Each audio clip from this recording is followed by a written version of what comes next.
Thank you. Hi, everyone. Okay, so my name's Mandy Clare, and the last time I spoke at one of these events, and the first time I spoke at one of these events was in Liverpool a few months ago, and I spoke about DARVO. So this well-known domestic abuser, male violence against women strategy that anybody who's worked within the field of domestic abuse knows and understands. So it stands for deny, attack, and reverse victim and offender. And this is what we see again and again and again, and it's narcissistic, manipulative behaviour. It's using the same techniques of gaslighting and reversing the blame. It's a mass gaslighting of women who are speaking the truth and speaking from an evidence-based perspective.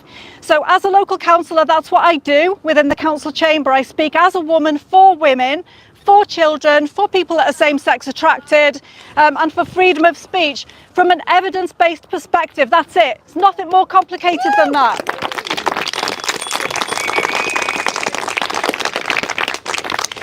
And you can do it too. So it's not rocket science. And because I've been 1 out of 70 councillors for quite a long time who's been the only one who's been prepared to do that, and they've voted down debate every single time, it can be isolating. But I've now got someone who will second motions. So I can get motions on the council agenda, and that gives me 2 minutes to talk about that issue and put it right in everybody's face.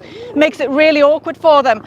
What makes it even more awkward is if, when we have candidates for the Party of Women standing for election and getting elected, we have a support group around that woman who will come along to council meetings and publicly speak to support that woman and to support that councillor. And the difference that makes is that all of those councillors who keep their heads down and hide from this issue behind a banner, a rainbow banner, an aggressive rainbow banner of kindness and inclusion that doesn't include women and doesn't care about children, every time they do that, if members of the public turn up to council meetings in increasing numbers, it makes it really awkward for them to keep their heads down. So what we need is a massive team nationally of candidates for local councils. That's our first line of attack. You can do it. You can do it, okay? It needs to be plain speaking, just needs to be the truth, nothing more complicated than that. We will support you. You'll have to get your own application forms. You'll have to get in touch with your Democratic Services officer locally, and you'll have to ask them about your local process, but it's going to be very similar to the one that I went through and that I've supported other local candidates successfully to get through and get elected. So we will be alongside you. You're going to have to do some work for yourself. You're going to have to be brave.